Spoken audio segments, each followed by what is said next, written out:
Hello students, मैं हूं विशाल दवर्सी और आप देख रहे हैं मेरा YouTube channel T with the learning. देखिए, लास्ट क्लास में हम लोगों ने डिस्प्लेसमेंट और डिस्टेंस पर डिस्कशन किया था। मैंने देखा था कि distance is basically the length of curve traced by a particle when it moves from initial position to final position, और डिस्प्लेसमेंट जो था that was straight line distance from the initial position to final position, और उसका एक directional feature भी होगा, और वो डायरेक्शन इनिशियल पोजीशन से फाइनल पोजीशन तक का जो लाइन ड्रॉ कर रहे हैं उसके अलोंग होगा। तो डिस्प्लेसमेंट एक तरह से वेक्टर क्वांटिटी था, और डिस्टेंस जो कि लेंथ ऑफ कर्व था, और लेंथ स्केलर क्वांटिटी होता है, तो डिस्टेंस वाज स्केलर क्वांटिटी। आज देखिए हम लोग पढ़ेंगे average speed and instantaneous speed. जो भी स्टूडेंट्स आईआईटी, जेई, नीट या सीबीएसई बोर्ड में है या किसी और 11th-12th क्लास में है, वो सारे लोग इस चैनल को सब्सक्राइब कर सकते हैं। इसमें हम लोग पूरा फिजिक्स, केमिस्ट्री, मैथमेटिक्स सारा जो है टॉपिक डिस्कस करेंगे। अभी हम लोग फिजिक्स स्टार्ट किए हैं, आगे मैथ्स शुरू करेंगे, फिर केमिस्ट्री भी स्टार्ट करेंगे। ठीक है, तो ये चैनल आपके लिए यूजफुल होगा, आप इसको सब्सक्राइब करिए। If you are liking this videos, put your comments also. ठीक है, तो आज देखिए हम लोग इंस्टेंटेनियस स्पीड और एवरेज स्पीड डिस्कस करेंगे। देखो, एवरेज और इंस्टेंटेनियस का मीनिंग समझो पहले। Try to understand the meaning of average and instantaneous. जैसे मान लो कहीं आप जाते हो बस से, जैसे मान लो बस स्टैंड पे आपने बस पकड़ा, और सपोज को दिल्ली से जयपुर जा रहे हो, दिल्ली से आप जयपुर जा रहे हो। अब दिल्ली से जयपुर का डिस्टेंस आई थिंक 200-250 किलोमीटर होगा, इफ आई एम करेक्ट। तो मान लो लेट्स सपोज कि 250 किलोमीटर है, सपोज को 250, या मान लो 240 किलोमीटर है। If suppose the distance between Delhi to Jaipur, ये डिस्टेंस मान लो हाईवे से जाते हैं, ये 240 किलोमीटर। तो आप देखे होंगे बस के पीछे जो है एक एवरेज स्पीड लिखा रहता है कि एवरेज स्पीड। यूजुअली आप देखेंगे कि बस के पीछे जो है ना, मतलब बस के बैक पोर्शन में एक जगह लिखा रहेगा average speed 40 kilometre per our. 40 kilometre per our average speed है। तो क्या उसका मीनिंग है, वो क्यों लिखा रहता है? पहली बात तो लिखा क्यों रहता है? वो लिखा इसलिए रहता है ताकि आपको लगभग आइडिया लग जाए कि आप ये बस पकड़ेंगे तो दिल्ली से जयपुर कितने देर में आप पहुंच जाएंगे। मतलब अगर 40 किलोमीटर पर आवर एवरेज लिखा हुआ है, इसका मतलब ये है कि ये 240 किलोमीटर जो दूरी है वो 240 अपॉन 40 करीब 6 घंटा में ये तय करेगा, करीब 6 घंटा ये ले लेगा। ठीक है, तो वो एवरेज स्पीड है, वो एवरेज स्पीड है। अब इंस्टेंटेनियस स्पीड क्या है? देखो, एवरेज स्पीड हमेशा ही ओवर इंटरवल होता है। मतलब अगर ये 6 घंटा चलेगा तो ऑन द एवरेज ये 40 के स्पीड से चलेगा। मतलब कि इसका स्पीड 40 से प्लस भी हो सकता है, माइनस भी हो सकता है। जैसे आप बस में जब बस चलना चालू होगा तो हो सकता है कहीं पे उसको फ्री रोड मिला तो 60 किलोमीटर 70 किलोमीटर पर आवर के स्पीड से भी चले, अगर स्पीड लिमिट नहीं है तो। या कहीं पे जाम में फंस जाएगा तो 5 किलोमीटर पर आवर के स्पीड से चलेगा। या कहीं पे मान लो खाने के लिए रुक जाएगा तो वो आधा घंटे के लिए रुक ही जाएगा, सब पैसेंजर लोग खाएगा, फिर उसका स्पीड 0 हो जाएगा। तो ये जो हम बता रहे हैं आपको 80 किलोमीटर, 60 किलोमीटर, 20 किलोमीटर, 0 किलोमीटर, ये सब क्या है? ये सब इंस्टेंटेनियस स्पीड है। They are the speed at time t, at instant, that is speed at the instant. Instantaneous speed मतलब हो गया कि speed at any time instant is called instantaneous speed at that time instant. देखो, speed, instantaneous speed जो है वो at instant defined होता है, और एवरेज स्पीड जो है ओवर इंटरवल डिफाइंड होता है। जैसे कोई मान लो गाड़ी यहाँ से चलना चालू किया, अब मान लो 100 किलोमीटर तक गया, और 100 किलोमीटर तक जाने में उसको सपोज करो 2 घंटे लग जाते हैं। मान लो 100 किलोमीटर चला और 100 किलोमीटर तक जाने में उसको 2 घंटा लग जाता है। तो जो एवरेज स्पीड होगा, एवरेज स्पीड जो है पूरे जर्नी का, पूरे टाइम इंटरवल का होगा। मतलब 2 घंटे चला और 2 घंटे में 100 किलोमीटर ट्रेवल किया, तो over the 2 hour of interval the average speed will be given by, average speed v average will be given by total distance travelled upon total time taken. मतलब ये एवरेजिंग जो है ओवर ए interval करता है, हमेशा ही average जो है हमेशा ही ओवर ए इंटरवल करेंगे, ठीक है। Averaging will be done over A interval. तो मान लो कोई गाड़ी सपोज को 100 किलोमीटर ट्रेवल किया और उसमें टाइम जो लगाया वो 2 घंटा लगाता है, तो उसका जो एवरेज स्पीड आ जाएगा that will B 50 kilometre per our. लेकिन इंस्टेंटेनियस स्पीड इसका अलग अलग टाइम पे अलग अलग हो सकता है। कभी मान लो ये तेजी से जा रहा होगा तो 80 किलोमीटर पर आवर के स्पीड से भी चल रहा होगा, कभी मान लो 40 के स्पीड से भी चल रहा हो, कभी 20 के स्पीड से भी चल रहा हो, कहीं जाम में फंस गया तो 0 किलोमीटर पर आवर का स्पीड होगा, ठीक है। मतलब 50 एवरेज हो गया over a time interval, it is a average speed. और जो इंस्टेंटेनियस स्पीड होगा that can very depending on the circumstances. अगर रोड बिल्कुल खाली है, ट्रैफिक कम है, तो the car can go at A speed of 100 kilometre पर आल्सो, राइट। लेकिन मान लो कहीं पे ट्रैफिक बहुत ज़्यादा है तो वो स्पीड घट के 20 किलोमीटर पर आवर भी हो सकता है, 15 किलोमीटर पर आवर भी हो सकता है। लेकिन ओवर इंटरवल उसका जो एवरेज स्पीड है वो 50 है। तो एवरेजिंग हमेशा ही ओवर इंटरवल किया जाता है। और जो आपका इंस्टेंटेनियस स्पीड होगा वो it is defined not over interval at a time instant, at t equal to 2 second, at t equal to 1 hour, at t equal to 60 minute क्या स्पीड है। तो instantaneous speed can keep on varying, the instantaneous speed can keep on varying, the average speed will be defined over interval. और definition क्या है, total distance travelled by total time taken. Total distance travelled मान लो delta S है और total time मान लो t है, so it is defined as V average defined as total distance traveled, ये ध्यान रखिए, average speed is defined as total distance traveled upon total time taken, total distance traveled upon total time taken, ठीक है। अब मान लो थोड़ा graphically इसको हम देखने का कोशिश करते हैं। सपोज करो कि तुम्हारा ये S है और ये T है, सपोज करो ये S है ये T है, और सपोज करो S और T का जो ग्राफ है कुछ इस टाइप का ग्राफ है, मान लो, ठीक, कुछ इस टाइप का ग्राफ है। मतलब ये दिखा रहा है एट टाइम T क्या डिस्टेंस ट्रेवल्ड है। मतलब आपको अगर चाहिए कि भाई हमें पता लगाना है कि T को 2 सेकेंड पे क्या डिस्टेंस ट्रेवल्ड है, तो आप क्या करेंगे, 2 सेकेंड यहाँ देखेंगे और इसको एक ऐसे करेंगे और ये आपको डिस्टेंस दे देगा 2 सेकेंड पे। इस तरह से किसी भी टाइम टी पे आपको निकालना है तो आप वो टाइम टी यहाँ देखिए, ऐसे लाइन ड्रॉ करो और फिर यहाँ से मिल जाएगा डिस्टेंस क्या है।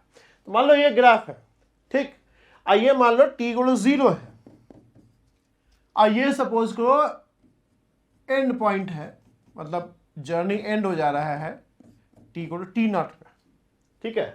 t इक्वल टू 0 और t equal to t naught, 0 से लेकर t नॉट तक पार्टिकल मूव किया। अब पार्टिकल जो डिस्टेंस कवर कर रहा है वो एक ग्राफ से आपको मिल रहा है, ठीक। पार्टिकल जो डिस्टेंस कवर किया वही आपको ग्राफ से मिल रहा है, ठीक। अब अगर इस पूरे जर्नी का अगर हम निकालें कि भाई एवरेज स्पीड क्या है, तो एवरेज स्पीड क्या होगा बताओ। टोटल टाइम t नॉट हो गया, 0 से लेकर t नॉट तक ट्रेवल किया, और टोटल डिस्टेंस क्या ट्रेवल किया, ये ट्रेवल करेगा s नॉट। तो इसका v एवरेज क्या बनेगा, total distance travelled s naught minus 0, s equal to 0 शुरू किया and t naught minus 0, s naught by t naught, ठीक। लेकिन अगर हम बोले कि बताओ टाइम t पे एवरेज क्या है, या मान लो t इक्वल टू 2 सेकेंड पे एवरेज क्या है, what is the average, what is the average. अच्छा ये तो पूरे जर्नी का एवरेज स्पीड हो गया ना। कोई चाहे तो ऐसे भी बोल सकता है कि हमें पूरे जर्नी का एवरेज स्पीड नहीं चाहिए, हमें मान लो एक t1 टाइम ले लो और एक t2 टाइम ले लो, ठीक है।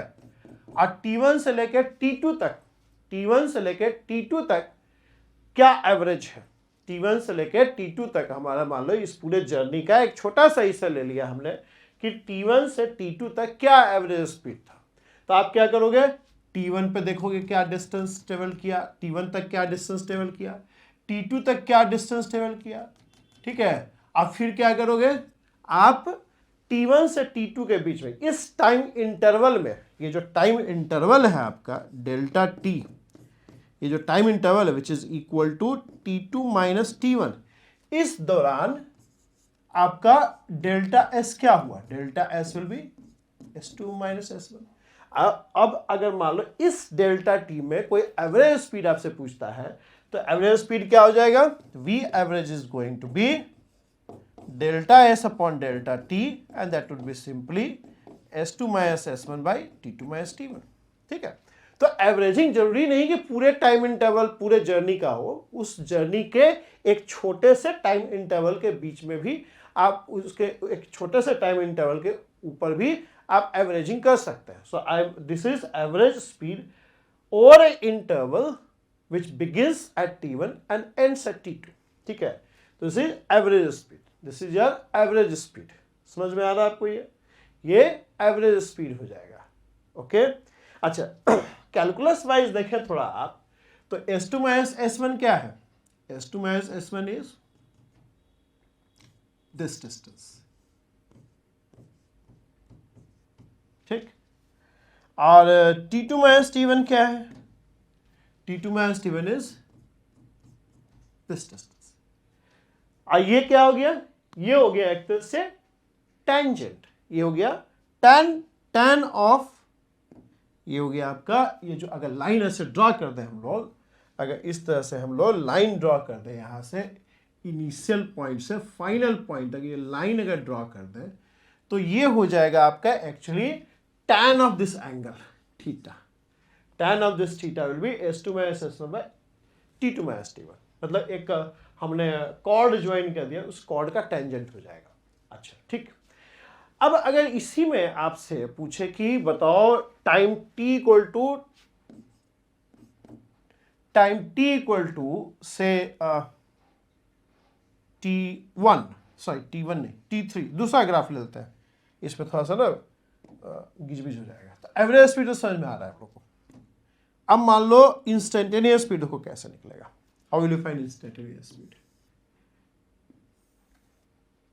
ये मान लो S और T का ग्राफ है, ये S और T का ग्राफ है सपोज करो। ठीक, से graph of S and T दूसरा मिलता है, मान लो ये ग्राफ है S और T का।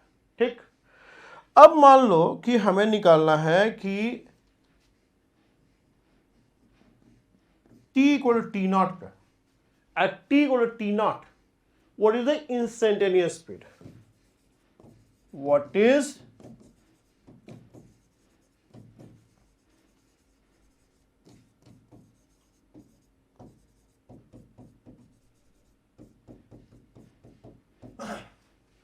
अब समझो थोड़ा सा, T इक्वल टू T0 पे हमें अगर इंस्टेंटेनियस स्पीड निकालना है तो वो तरीका क्या होता है?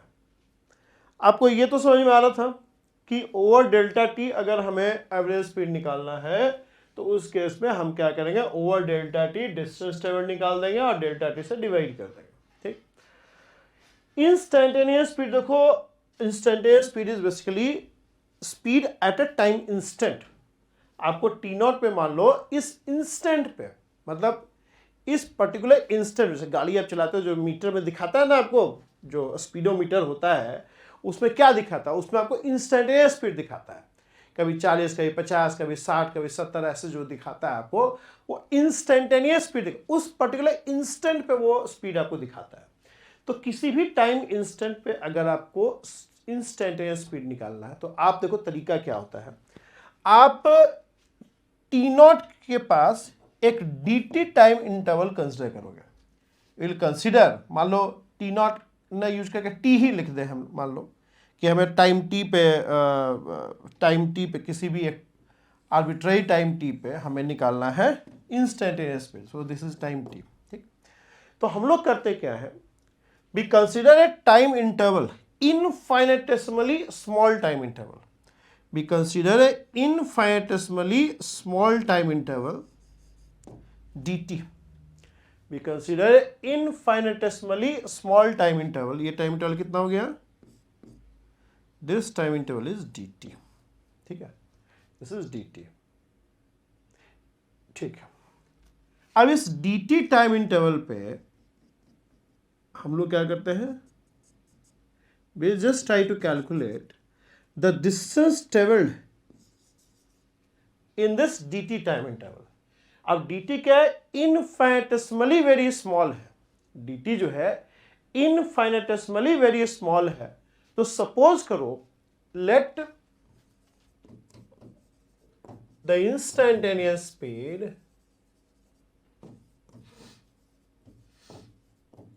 at time t is v। if v is the instantaneous speed at time t, तो अगर मान लो उस टाइम t के पास, इस टाइम t पे हम लोग एक dt टाइम इंटरवल कंसिडर करें, तो during this interval t plus dt, from t to t plus dt, ये टाइम इंटरवल क्या हो गया, t to t plus dt। t is the initial time instant and t plus dt is the final time instant, और उसके बीच में जो interval हो गया वो क्या हो गया, dt हो गया। अब dt चूंकि इनफाइनेटेसिमली वेरी स्मॉल है, तो हम मान के चल सकते हैं कि इस टाइम इंटरवल के ऊपर जो स्पीड है वो v ही रहा होगा। चूंकि dt इनफाइनेटेसिमली वेरी स्मॉल है, सो व्हाट आई अज्यूम कि जो v, जो इंस्टेंटेनियस स्पीड जो है आपका v, that will be velocity over this time interval. चूंकि dt बहुत ही स्मॉल है, डेल्टा टी लेते हैं तो delta t could have been 1 second और 2 सेकेंड, तो 1 सेकेंड और 2 सेकेंड में तो स्पीड वेरी कर सकता है, लेकिन dt चूंकि हमने इनफाइनेटेसिमली वेरी स्मॉल टाइम इंटरवल लिया है, तो एक अजम्पशन हम लेंगे कि जो स्पीड है, इंस्टेंटेनियस स्पीड जो t पे है, वही instantaneous speed dt time interval के ऊपर रहेगा। अब dt टाइम इंटरवल के ऊपर अगर वही इंस्टेंटेनियस स्पीड रहता है, तो ds क्या हो जाएगा, distance travelled would B instantaneous speed at time t into dt, right. So you have ds equals to v dt, or you can say the instantaneous speed v will be equal to ds by dt। अब दो चीज है, अगर आपको s as a function of time दिया हुआ है, अगर आपको s as a function of time दिया हुआ है, तो वहां से आप इंस्टेंटेनियस स्पीड निकाल लेंगे, और अगर मान लो आपको instantaneous speed as a function of time दिया हुआ है, तो वहां से आप डिस्टेंस ट्रेवल्ड भी निकाल सकते हैं। मान लो आपको v दिया हुआ है, क्वेश्चन में आपको v as a function of time दिया हुआ है, तो डिस्टेंस ट्रेवल्ड क्या आ जाएगा, distance travelled would be delta s would be equal to integral of ds v dt, आइए आपका initial time and final time हो जाएगा। तो अगर मान लो v as a function of time दिया हुआ है, then this will give you the distance travelled from t1 to t2, distance travelled from time instant t1 to time instant t2, और distance travelled over the time interval t2 minus t1। ये आपको क्या दे देगा, ये आपको दे देगा distance travelled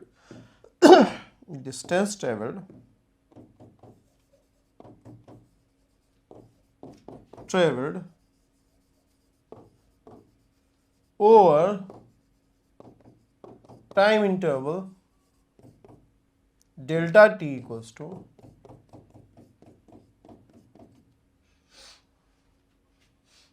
समझ में आ रहा है चीज। एक चीज और समझो, ये एक डेफिनेट इंटीग्रल है, ये एक डेफिनेट इंटीग्रल है। डेफिनेट इंटीग्रल का एक ज्योमेट्रिकल इंटरप्रिटेशन भी है कि मान लो कोई फंक्शन f दिया हुआ है, you have the integral f dx from say x1 to x2 और से a to b, ठीक है। इसको थोड़ा प्लॉट करें फंक्शन को, f को x के रेस्पेक्ट में, मान लो ये आपका फंक्शन है, ठीक है। देन ज्योमेट्रिकली ये क्या रिप्रेजेंट करता है, ज्योमेट्रिकली ये क्या रिप्रेजेंट करता है, मान लो हम लेते हैं यहाँ पे, इफ आई टेक से x और x डिस्टेंस पे एक dx इंटरवल लिया हमने। अब dx देखो इनफाइनेटेसिमली वेरी स्मॉल है, dx जो है इनफाइनेटेसिमली स्मॉल है, x के ऊपर फंक्शन का क्या वैल्यू हो जाएगा, this value will be simply fx। fx क्या है, ये हाइट हो जाएगा, x पे फंक्शन का वैल्यू fx, तो fx क्या हो जाएगा, ये जो लाइन ड्रॉ किया उसका हाइट हो गया, ही है ना fx, ये fx है आपका वैल्यू, ठीक है। अब dx चूंकि इनफाइनेटेसिमली वेरी स्मॉल है, dx चूंकि इनफाइनेटेसिमली वेरी स्मॉल है, तो dx पे अगर ये एक लाइन ड्रॉ करें तो हम लोग मान के चल सकते हैं चूंकि dx इनफाइनेटेसिमली वेरी स्मॉल है तो fx का value over this dx will remain same. ये एक अंडरलाइंग अजम्पशन है इंटीग्रेशन का। dx को हम लोग बोलते हैं element of integration. Element of integration ऐसा होना चाहिए कि अगर एक के बाद एक रखा जाए तो a से b तक का जो लाइन है वो पूरा ड्रा हो जाए। ये हम इंटीग्रेशन वाला लेक्चर देख लेना, इसमें बहुत अच्छे से डिस्कस किया है हमने, ठीक है। तो dx चूंकि इनफाइनेटेसिमली स्मॉल है, it is so small that I can treat the value of f to be constant over dx। dx infinitesimally small है, इतना स्मॉल है कि f का वैल्यू को हम dx के ऊपर कांस्टेंट ट्रीट कर सकते हैं, ठीक है। मतलब ये जो लाइन यहाँ पे होगा अब ये fx ही होगा वैल्यू है, मतलब the value of f is treated constant over dx। तो अगर हम लोग f इंटू dx करें, अगर हम लोग ये f लाइन हो गया, ये dx हो गया, तो f इंटू dx क्या हो जाएगा? f into dx will simply the area of this rectangle, you can say rectangle having side length fx and width dx। तो ये क्या हो गया? ये हो गया आपका f इंटू dx, ठीक है। अब a से b तक इसका समेशन लेंगे। इंटीग्रल क्या है? एक समेशन ही तो है, integral a kind of summation, ठीक है, over x equal to a to x equal to b। तो ये तो अकेले क्या डिनोट कर रहा है? This is denoting area, this area. तो अगर हम लोग पूरा इंटीग्रल का बात करें तो this will denote what? Area under the curve y equal to fx from x equal to a to x equal to b। ये क्या डिनोट करेगा? This will denote area under this curve from x equal to a to x equal to b। ये आपका denote करेगा integral fx dx from x equal to a to x equal to b। ये geometrical interpretation है integration का, ये geometrical interpretation है integration का। अब इसको अगर यहां अप्लाई करें हम लोग तो क्या हो जाएगा? ये अगर मान लो यहां अप्लाई करें तो यहां v फंक्शन है, v dt integral t1 to t2 क्या डिनोट करेगा? अगर आपको v as a function of time दिया हुआ है या फिर मान लो v का ग्राफ दिया हुआ है, we are given the graph, let's say this is your v function, then this integral will simply tell you, अगर ये मान लो आपका t1 है और ये आपका t2 है, ठीक है, then this gives you the distance area under the graph. क्या होगा? ये क्या डिनोट करेगा? Area under the curve v from time t1 to t2। ये कर्व v का कर्व है ना आपको, ये v का ग्राफ है, तो इंटीग्रल क्या डिनोट कर रहा है? Area under the graph v equal to ft या कुछ भी फंक्शन होगा, ठीक है, from time t1 to t2। आइए, और ये क्या डिनोट कर रहा है?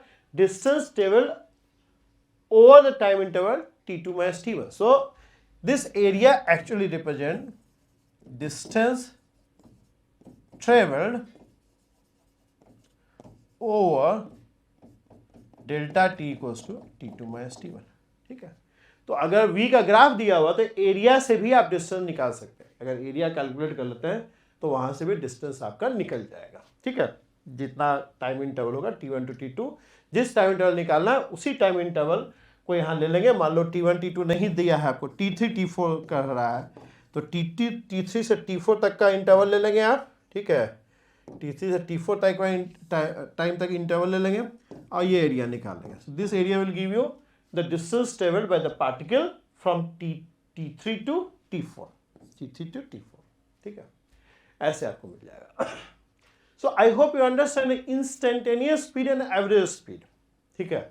एवरेज एक आइडिया जरूर देता है कि इंस्टेंटेनियस स्पीड किस तरह से वेरी किया है।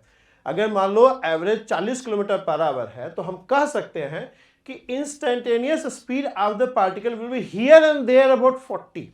मतलब अगर कुछ टाइम के लिए 40 से ऊपर होगा तो कुछ टाइम के लिए निश्चित तौर पर 40 से नीचे होगा। जैसे मान लो किसी का एवरेज मार्क्स से 80% है और 5 सब्जेक्ट है, मान लो 10th क्लास में 80% लाता है मार्क्स, और 5 सब्जेक्ट है, Hindi, English, math science SST ऐसे होता है ना सब्जेक्ट आपका, Hindi English math science SST, ये 5 सब्जेक्ट है और एवरेज मान लो 80% है, तो क्या आइडिया लग रहा है आपको? आइडिया ये लगेगा कि बाकी सब्जेक्ट में जो मार्क्स है ना, it will be here and there about 80। मतलब कहने का मतलब ये है कि अगर किसी में 90 होगा तो किसी में 80 से कम भी होगा, अगर कहीं 80 से ऊपर होगा तो 80 से कम भी होगा। ऐसा कभी नहीं हो सकता है कि एवरेज 80% हो और सारे सब्जेक्ट के मार्क्स 80 से ऊपर हो, ऐसा नहीं होगा, ऐसा नहीं होगा। मतलब अगर एवरेज 80% है तो ऐसा कभी नहीं होगा कि सारे सब्जेक्ट के मार्क्स 80 से ऊपर हो या सारे सब्जेक्ट के मार्क्स 80 से नीचे हो, ऐसा कभी नहीं होगा। ठीक है, अगर कुछ के 80 से ऊपर होंगे तो कुछ के निश्चित तौर पे 80 से नीचे होगा। तो एवरेज एक तरह से मैथमेटिकली इसको लोग बोलता है this is the measurement of central tendency, कि डेटा किस पॉइंट के अबाउट स्कैटर्ड है, किस पॉइंट के अबाउट सेंटर्ड है। 80% मार्क्स है, मतलब जो 5 सब्जेक्ट का जो डेटा है it will here and there about 80, it will here and there about 80। ठीक है, अगर मान लो इस साल 80% हो, अगले साल किसी बच्चे का 90% आता है, तो एक तरह से हम कह सकते हैं कि अच्छा 90% आ गया है तो अब जो सब्जेक्ट के मार्क्स होंगे it will here and there about 90।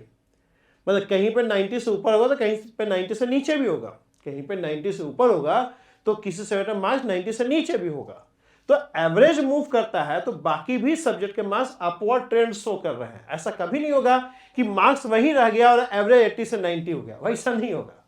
तो ये चीज का हम लोग यूज करेंगे। देखो सेंटर ऑफ मास में हम लोग देखेंगे कि कैसे centre of mass is a kind of average of the position, a weighted mean of the position. ठीक है, वो हम लोग सेंटर ऑफ मास से काफी यूज करेंगे एवरेज का। तो इनफैक्ट तो एवरेज एक तरह से आपको आइडिया देता है कि मतलब एवरेज स्पीड मान लो 40 किलोमीटर पर आवर है, तो हम मान के चल सकते हैं कि इंस्टेंटेनियस स्पीड जो है it will here and there about 40, कभी 40 से प्लस हुआ तो कहीं 40 से नीचे होगा। ठीक है, कहीं 40 से 60 हो गया तो कहीं 40 से 20 भी हो जाएगा। तो एक रेंज देगा आपको, ऐसा नहीं होगा कि 40 किलोमीटर पर आवर है तो हमेशा ये स्पीड 100 किलोमीटर पर आवर के ऊपर होगा, ऐसा नहीं होगा। Average a kind of measure central tendency, ये डेटा के अंदर लाई करता है, डेटा से बाहर नहीं जाता है। डेटा से बाहर नहीं जाता कहने का मतलब ये है कि अगर 40 किलोमीटर पर आवर है तो ऐसा कभी नहीं हो सकता है कि पूरे टाइम इंटरवल जिसके ऊपर आपने 40 kilometre per our average calculate किया है उस पूरे टाइम इंटरवल में स्पीड 40 से ऊपर रहे हमेशा या स्पीड 40 से हमेशा नीचे रहे, ऐसा नहीं होगा। ठीक है, ऐसा नहीं होगा। ठीक है, तो average a kind of measure central tendency, आप 10th क्लास से पढ़े होंगे, बट हमको नहीं पता कि ये सेंट्रल टेंडेंसी का मीनिंग आप कितना समझे हो। ठीक है, तो average a kind of figure around which the instantaneous speed lies. मतलब अगर एवरेज 40 किलोमीटर पर आ तो इंस्टेंटेनियस स्पीड भी 40 के इर्द गिर्द होगा, इर्द गिर्द होगा, मतलब 60 20 ऐसे होगा। ऐसा नहीं होगा कि 250 किलोमीटर पर आवर स्पीड हो जाएगा, ऐसा नहीं होगा। ठीक है, कभी मतलब 250 हुआ तो कभी बहुत नीचे 250 भी होगा तो कुछ इंस्टेंट के लिए हो सकता है। ठीक है, लेकिन हाँ मतलब बहुत ज़्यादा देर के लिए होगा तो एवरेज कभी 40 नहीं होगा। ठीक है, तो एवरेज का ये फिजिकल सिग्निफिकेंस है, this is the physical significance of average. I hope you understand how to find instantaneous speed. और अगर मान लो इंस्टेंटेनियस स्पीड जो फंक्शन ऑफ टाइम दिया हुआ है तो आप distance travelled over a time interval निकाल लेंगे by doing this integration, by doing this integration ये निकाल लेंगे। ठीक है, ये इंटीग्रेशन से आप डिस्टेंस ट्रेवल्ड भी निकाल सकते हो। अब एससी वर्मा से 2 क्वेश्चन उठाए हैं, उसको थोड़ा कर लेते हैं तो और क्लियर हो जाएगा ये चीज। कहाँ गया ये एससी वर्मा का क्वेश्चन। एससी वर्मा का बुक करिए, क्वेश्चन अच्छे हैं। Theory I don't know but questions are good for beginners, जो बिगिन कर रहे हैं तैयारी उनके लिए क्वेश्चंस आर गुड। तो क्या लिखा है, the distance travelled by particle in time t is given by this. Distance as a function of time दिया हुआ है आपको, distance as a function of time दिया हुआ है। अब क्या पूछ रहा है आपसे, average speed of particle during the time interval 0 to 5 second, the instantaneous speed at t equal to 5 second. देखो करते हैं,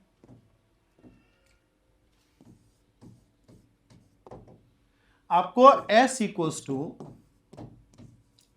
2.5 इंटू टी स्क्वायर दिया हुआ है। ठीक, okay, s equal to 2.5 into t square दिया हुआ है। अब एवरेज स्पीड निकालना है, एवरेज स्पीड निकालना है तो आप क्या करोगे, t इक्वल 0 पे डिस्टेंस ट्रेवल निकाल दो, टी इक्वल टू 0 पे डिस्टेंस ट्रेवल्ड निकाल लो, टी इक्वल टू 0 पुट कर दो इसमें, ये क्या हो जाएगा, डिस्टेंस ट्रेवल्ड इज 0, तो उसमें 0 मीटर डिस्टेंस ट्रेवल्ड किया है। अब टी इक्वल्स से 5 सेकेंड पे डिस्टेंस ट्रेवल्ड निकालो, वो क्या हो जाएगा, आप t square t equals to 5 second put कर दो, तो क्या हो जाएगा 25 25 और 25 गुने 25 625, एक पॉइंट भी है, ये डिस्टेंस ट्रेवल हो जाएगा ना, ये डिस्टेंस ट्रेवल हो जाएगा at distance travelled by the time t equal to 5 second, distance travel at t equal to 0 पे एस 0 था, तो what is distance travel during this time interval, distance travelled during time interval delta t equal to 5 second equals to what, the value of s at 5 second, the value of s at 0 second, it is 62.5 metre. ठीक, average क्या होता है, v average total distance travelled upon total time taken, total distance travel हो गया 62.5 और total time taken हो गया 5 second, तो आपका ये क्या बन जाएगा, 1 5 दूनी 10 5 25, ये आपका एवरेज हो जाएगा, this is going to be average, ये आपका एवरेज स्पीड हो जाएगा, this is going to be average speed. ठीक है, इंस्टेंटेनियस स्पीड भी निकाल सकते हैं आप, इंस्टेंटेनियस स्पीड क्या होगा, हम लोग को पता है एस हम लोग को दिया हुआ है as a function of time, तो इंस्टेंटेनियस स्पीड का फार्मूला क्या होता है, इंस्टेंटेनियस स्पीड अभी आपको बताया है हम, इंस्टेंटेनियस स्पीड का फार्मूला जो है, अभी देखो 5 सेकंड को भूल जाओ, 5 सेकंड पर मत ध्यान दो, आप इन जनरल पहले निकालो, उसके बाद 5 सेकंड पुट करना, ऐसा नहीं कि पहले 5 सेकंड पुट कर दिया फिर डेरिवेटिव लेंगे, फिर तो जैसे ही आप वेरिएबल का वैल्यू पुट करेंगे वो कांस्टेंट हो जाएगा, उसका डेरिवेटिव तो 0 हो जाएगा, तो पहले आप v निकालो as a function of time, in general निकालो एट टाइम t, ठीक है, उसके बाद t का वैल्यू पुट करना, तो ds बाई डी टी करोगे तो क्या होएगा, ds बाई डी टी, अभी चूंकि इंटीग्रेशन डिफरेंशिएशन आप बहुत ज़्यादा नहीं पढ़े हैं तो बहुत स्टेप बाय स्टेप कर रहे हैं, देखो डिफरेंशिएशन जो होता है ना, पहली बात समझो, d by d t of c f where c is constant, where c is constant, it is basically c into df by dt, एक तो ये समझो, दूसरा चीज समझो, अगर f फंक्शन मान लो t to the power n है तो इसका डिफरेंशिएशन जो होता है ये होता है, ठीक है, unless कि t is not equal to -1, unless t is not equal to -1, yes, sorry, t is equal to not, नहीं t, unless t is not equal to, हाँ ठीक है ये चलेगा, वो इंटीग्रेशन वाला में देखना था, ठीक है, ये आप ध्यान रखो, ऐसे है, तो इसको यूज कर लो, ये देखो पहले ये वाला रिजल्ट लगाएंगे हम लोग, ये कांस्टेंट c इंटू एफ है तो ये हो जाएगा c बाहर जाएगा, तो ये c आपका एक तरह से, ये क्या हो जाएगा, d by d t of ये फंक्शन t स्क्वायर है, अब ये वाला फार्मूला लगाओ, यहाँ पे टी स्क्वायर है तो n क्या हो गया, n इज 2, तो d by d t of T square क्या हो जाएगा बताओ, n इक्वल 2 हो जाएगा और t 2 माइनस 1 एक हो जाएगा 2t, ठीक, तो ये हो जाएगा 2t, n एक तरह से हो गया 5 इंटू टी, तो ये इन जनरल हो गया कि 5t, velocity instantaneous speed is given bye 5t। अब आपको k किस टाइम पे निकालना है, we have to find instantaneous speed at t equals to 5 second, 5 second में निकालना है जी, yes, we have to find instantaneous speed equals to at 5 second,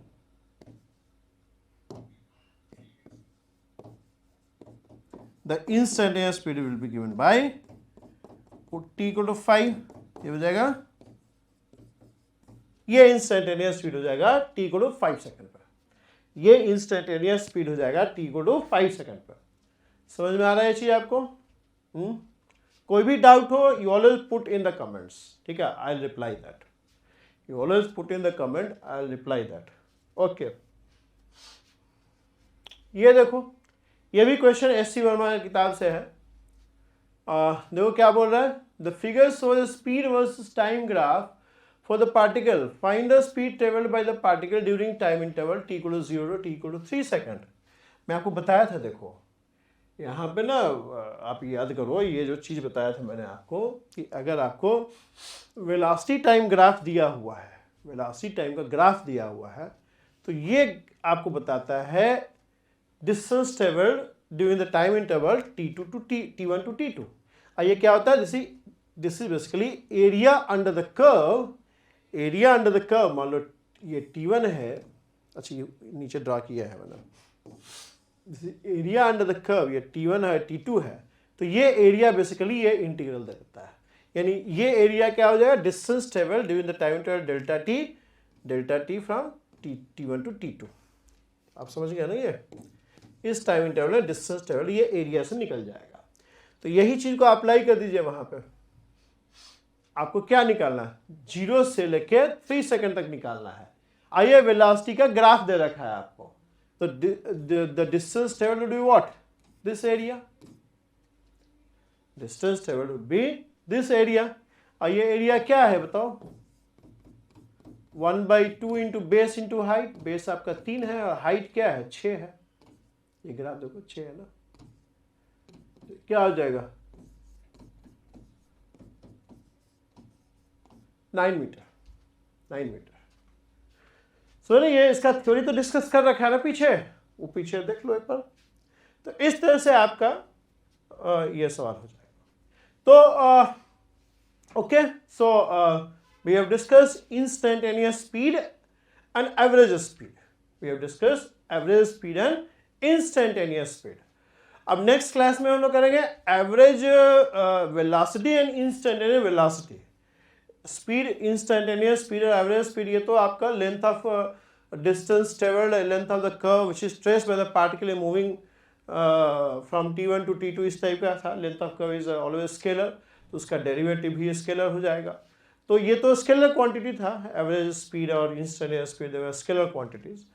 अब हम लोग करेंगे आगे instantaneous velocity and average velocity, वो वेक्टर क्वांटिटी होगा।